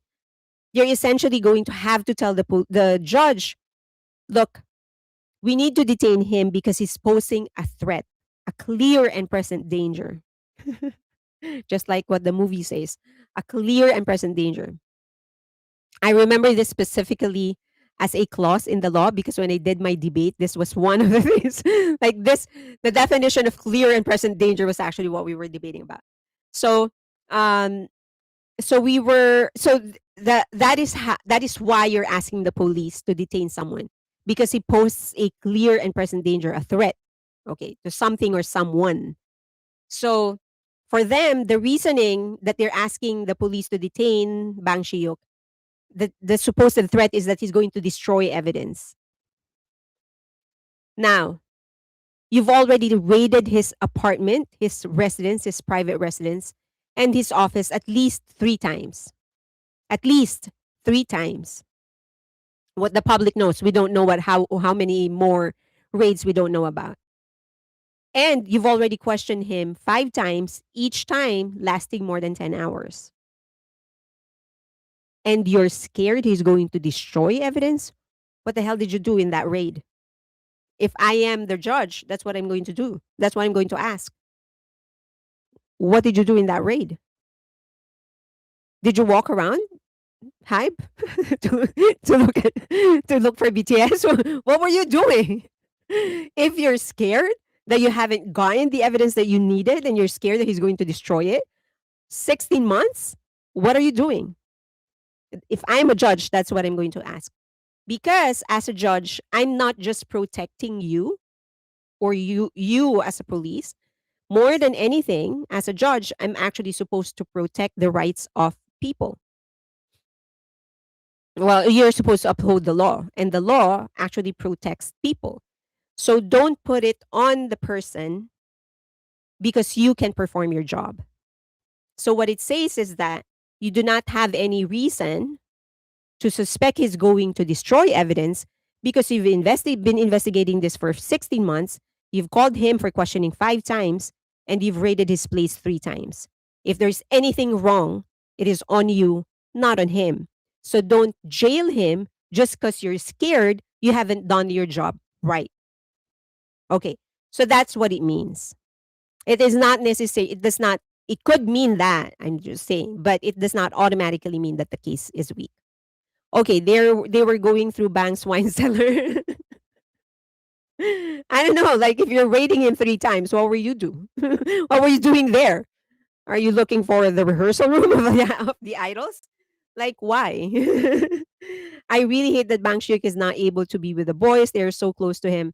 And this is a historic tour. I think it was more than because remember this is a like a restart for them, right? Like this is chapter 2. I think it was important for them to have Bang Shiyuk there because he was the one who was with them from the beginning. So in more ways than one, he's part of their success, and so that's probably why they wanted him there. And really, really, after seeing that part of the documentary when Bang Shiyuk was actually discussing with them, I really realized why they needed somebody like Bang Shiyuk in that room with them, working with them directly. Because remember, they've gotten to that point. The reason they've gotten to that point where Bang Shiyuk had to sit with them was because no one could convince them to use the longer sample. Remember, like P Dog was actually discussing with them. We heard that in the documentary. P Dog was explaining, oh, they're real folk singer and whatever. It was cut, but you could just imagine how much longer they discussed that. And then you have Nicole here. You have so many people within Big Hit. 7 men they couldn't convince. So it was like, no, no, like what else can we do to convince them to use the longer sample? Like no one could convince them that it took Bang Shiyuk who knew how to talk to these guys. Like don't question them musically. Who the hell are you to question them musically? Don't question them about artistry, about whatever. That's why he said, remember, J Hope was saying in that documentary, he was talking about, he specifically said, and I remember his phrasing like, that's not why we don't like the sample. In other words, like in simpler words, what J Hope was saying was that we like the shorter sample just because it sounds better. That's what he said. Like it sounds better. That's why we prefer the shorter sample. What can you like if you are in the same room with BTS and 7 of the best musicians in the world are telling you that they like this song just because it sounds better musically, what else can you say? Bang Shiyuk knew how to approach it. Don't go against them musically because you're not gonna win. You haven't made hits after hits after hits after hits. You have to approach it in a different way. That's why they needed Bang Shiyuk. No one could get them to agree to use the longer sample. Bang Shiyuk had to sit down with them, exclusively talk about that for them to say yes. Okay, he earned the name Hitman for a reason. True, true, true, true. Okay, um, okay. So let's go back to the article that I was talking about. The article here of Billboard. So they talked about like how the different tactics that many labels are now using. Before that, is there any question before I move on to the next topic? We have 20 minutes. We have 20 minutes, and then I'm going to briefly talk about Vegas, and then we're going to go off. Okay, he earned the name Hitman Bang. I read somewhere that the role for Bang Shuyuk now is to help more cities to create the city. Most probably, yeah, probably. Like, I think it's a perpetual failure on Tampa's part not to do more. Did they reapply for the arrest? No, they have not. And they said in the last press conference that they probably will not. Like, they aren't sure if they're going to reapply. Do you think the US will escalate? Maybe. Yeah. There's a good chance. I'll say a good 95% chance that they'll escalate. It all depends on the different things that they are preparing for the city. Is there any way to hold the police responsible for harassment at this point? Um, in the US, it's like it's an easy answer. Yes, there is, right? Like, you can actually sue the police in the US. Like, after you can actually sue the police, but they usually don't do that in Korea because they get criticized. They're saying, "Oh, this is your way of scaring the police, so that the next time they're not gonna go after you." You know, the usual like moral whatever. I saw a post where Vegas is going to go red, not purple for BTS. Have not confirmed this. They are going red. Red is the color of ARIRANG. So, yes, red. They're going to go red. So their facts are incomplete to show what they are claiming. It's so disgusting. The police should actually be doing this on MHJ, the missing laptop. There is a law in SK that protects the police, so that is kind of hard to do. Okay, yes. Sai, sorry, 322 said. Okay. So let's discuss the um okay. So what the entire point of this entire article is actually, if I am going to put it very simply, is that you can actually now, many marketers are now so good, and the different system online, the different systems that they use are now so predictable that humans can manipulate it, specifically marketers. And so it is so hard to know whether something is truly viral, meaning something spread organically to different people and different people just liked it and decided to do something about it, or it's actually being pushed by the different labels who are employing these marketing people. Okay, so they call it the simulated early momentum. Even before the song is released or formally released, or before the song takes off, they do seed. They seed. So, for example, I have a song called whatever, Sunshine, for example. My song is Sunshine. And I release it. I'm scheduled to release it next week. The marketers will start seeding different things online 3 weeks before and 3 weeks after. So no, now you have a month and a half, right? Of different activities. And those things that I seed would include influencers that I pay to start mentioning the song, start playing the song. Maybe I'll have a deal with them saying, okay, in every time that you go online, you're supposed to like sing 3 lines of this, like hum it or play it there, here and there during your live stream while you're putting makeup. For example, you use that song as a background. Okay. So that's one of the things that I will seed. And the song hasn't been become popular yet, right? And the influencer is not pushing it yet hard. It's like a soft selling. So you're seeding it in the consciousness, not necessarily of the people, but of the algorithm. Like intentional leaks, correct? Yeah, like intentional leaks. Because you want to kind of let the algorithm know. Remember, they're playing for the algorithm, not necessarily people. Because you kind of want the algorithm to realize that this song exists and that there are like enough number of people that are starting to get interested in this song. Okay. So you have your influencers. Another thing that you do is that you ask different publications to kind of mention the song. Not really fully mention, like talk about the song yet, but just mention the song here and there. If you get, so different publications like Billboard, BBC, CNN, Rolling Stone, all of these publications have high scores, credibility scores on the algorithm or the AI that, for example, TikTok is using. In other words, if Rolling Stone or Billboard or NME or uh, CNN start writing about this song, if they mention it once, twice, then the TikTok algorithm is going to realize, okay, this song exists and it's being mentioned by credible sources like Billboard and Rolling Stone and all of these things. Then that means maybe there's something about this song.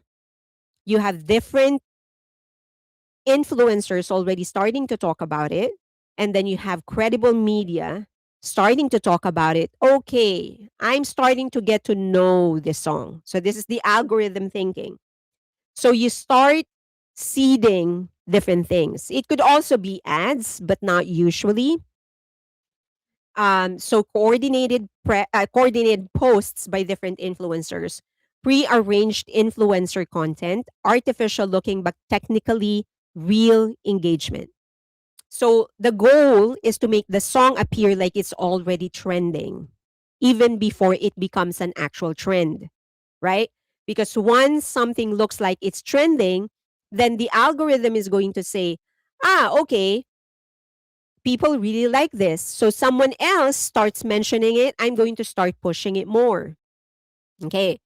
Now, if, for example, an influencer with, I don't know, like 200,000 or 100,000 followers, okay, if this influencer posts something and you retweet or you repost or whatever she posted as a hashtag, as a topic, that gets reposted too.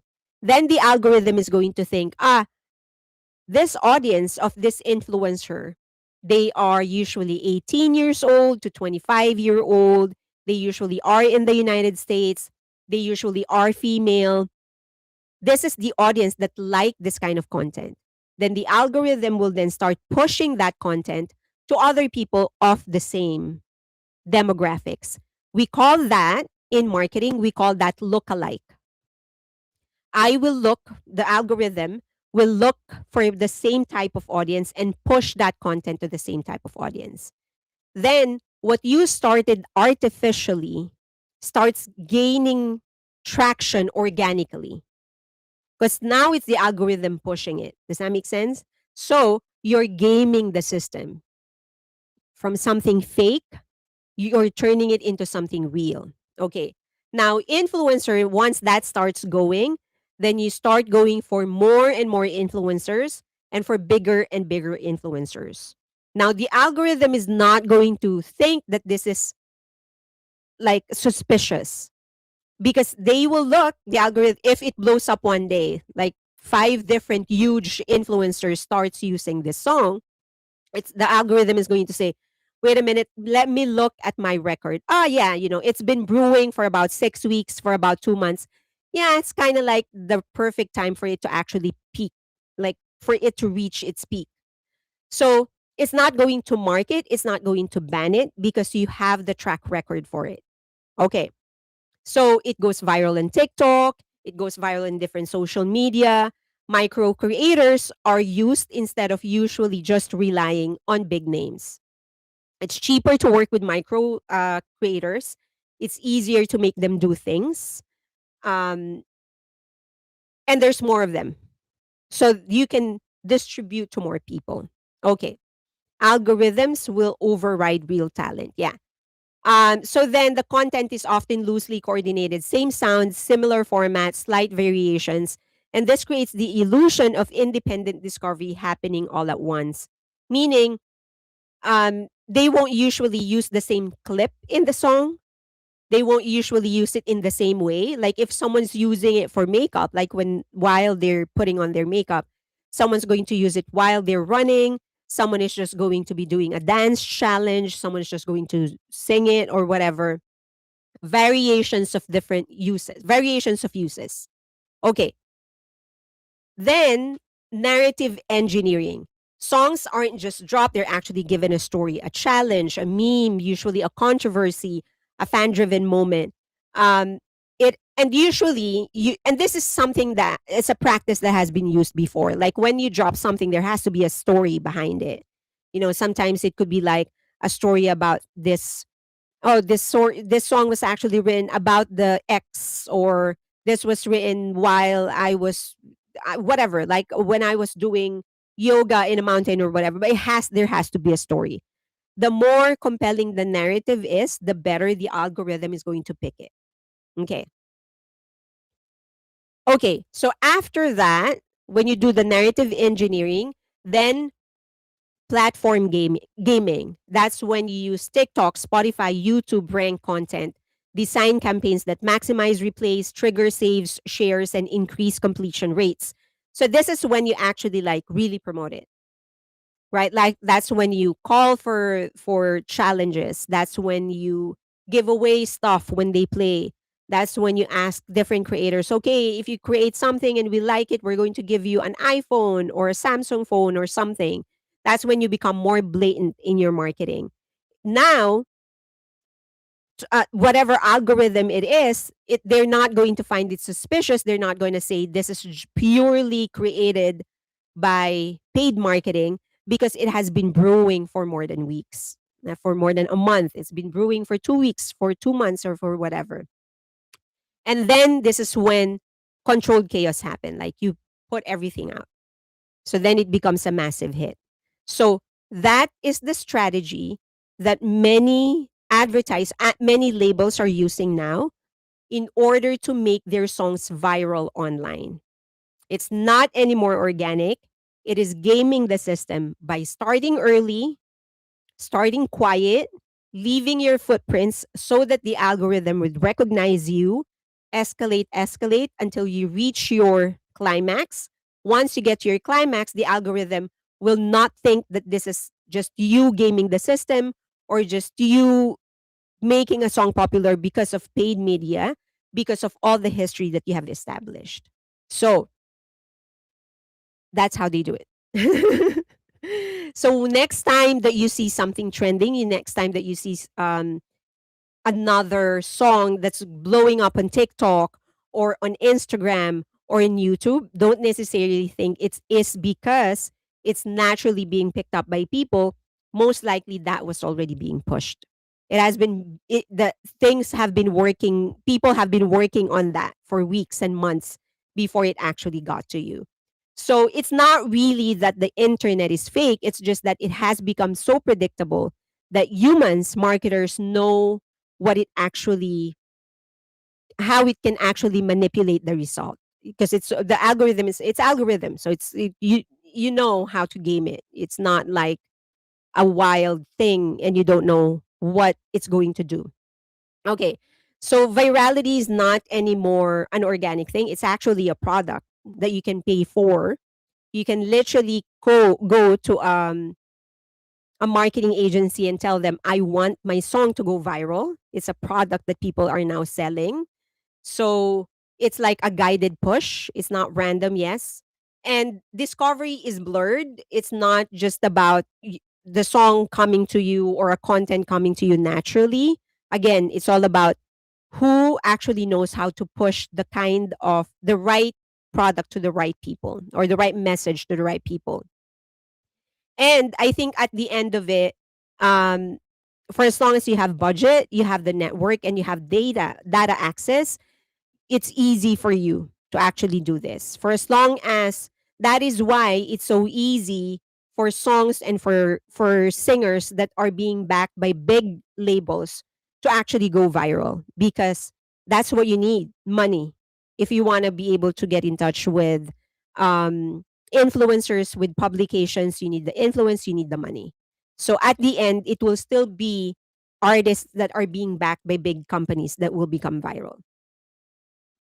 So not that the system has totally become fake, it's just that it has become predictable and it has become programmable. So virality today is not whether people like a song first.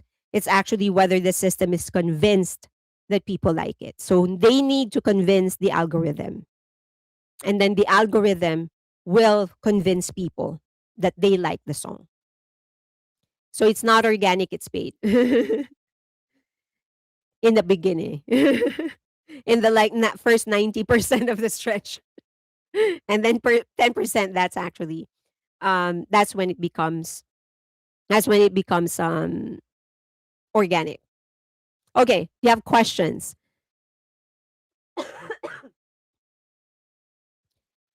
Gaming the system is now gaming the internet. This lives free, feels more like a branding training than a K-pop live. We will end up being CEOs, all of us.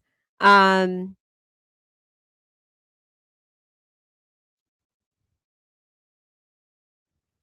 is this the purpose of teasers? Teasers, sure, yeah, that definitely adds to it. Yes, it adds to the algorithm picking up the trend. That's actually very smart, but for bad people that cannot. Where do we pick up our marketing diplomas? From YouTube University. Okay, do you have questions? I actually have one more time, but it's too long. I don't want to cut it. We can talk about that next time. Very interesting information. So let's talk a little bit about Vegas. So it's a month from now. I'll be there. So the first show is on the 23rd. We're going to be there most likely early of the 22nd, just because I want to take my mom around. We'll probably go to, there's a hiking spot right there. There's a lot of hiking spots there. But there's one that's like 20-25 minutes away. Well, I'll go and try and take my mom there. And then if anybody is there on the 23rd, let me know. Maybe we can meet up for, I don't know, like dinner maybe, or late lunch, super late lunch. Um, and then, but my one of the struggles that I have, as I've mentioned before, that's why I can't commit to a lot, because I want to prioritize going to the different BTS the City activities. So for those of you who don't know, there are some activities where you actually need to um, sign up. And when there is kind of any kind of, for you to get like a schedule where you can come in and do that activity or something. So the problem is that when that happens, you kind of don't have a choice but to choose the available slot that they're giving you. So if, for example, there is lunch for that, and that there's a scheduled lunch, and that is the time that I got the slot that I got for BTS the City, I don't have a choice but to go there. You cannot and you should not keep on signing up on different activities and not go, because they're gonna mark you. So you do have to go. When you sign up and your name is there, you have to try and go. Otherwise, they're gonna start banning you start if you don't go to a lot of the things that you signed up for. So I guess that's one of the struggles that I have, because I kind of want to know what's in there first in BTS the City.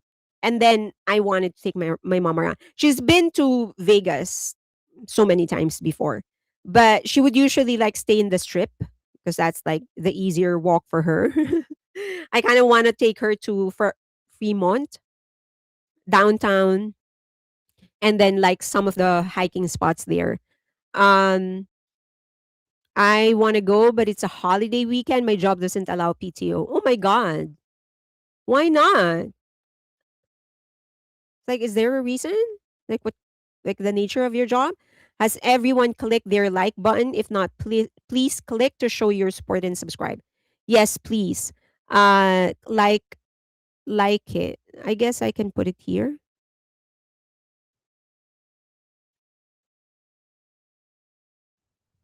Please like the video. Okay, done. Thank you. Okay, so any more questions before we go? Sounds like hospitality. Oh, you work for the hospitality? But even then, aren't you supposed to like still have like PTO? Sometimes jobs give hard time for PTO. That's odd though. Like my best friend and her entire family basically works in the hospital. Not hospital. Like their medical field. So my best friend is a lab scientist. She's a med tech in the Philippines. And then here she lab scientist. I'm not sure what that's called. I'm a useless best friend. So, and then her sister is a nurse, and then his wife, sorry, he- her husband, sorry, not wife, her husband is a phlebotomist, and then her daughter is also a lab scientist. Oh, cute pics of the guys playing pickleball. When will they release the signups for the BTS City? That's what we're all waiting for. Oh, and also like there are some shows that I actually kind of want to catch. I haven't seen Michael Jackson Cirque du Soleil. I also haven't seen the Beatles Cirque du Soleil, but my mom already saw that. Yeah, so I don't know. They will release BTS The City on the activities on May 20th. That is cutting it too close. What? I would like to go to Vegas, but I have a showcase for my dance concert at my school. Oh, congratulations. Kick their asses. I work at casino. Most holidays are mandatory. Ah, Judah. Ah, got it. Got it. I found Jikook, J-Hope, Yeonjun dancing to Corty's Red Red So Cool. Oh, Jungkook. Jungkook, yes. I want to go to MJ again. MJ, yeah. I would love to see that show. So, but I usually get like what the ticket for tonight, like the leftover tickets, because that's usually cheaper. I would just look like what do you have tonight, and then that's where I issues. Yeah, ain't no job holding me back from doing what I want to do. Okay, thank you very much, everybody. I guess Amy, you're gonna call me on Discord. You want to call me on Discord? Okay, thank you very much, everybody, for staying with me. I hope that was fruitful for you. I hope that you learned a little something today. And I will see you Wednesday. Bye.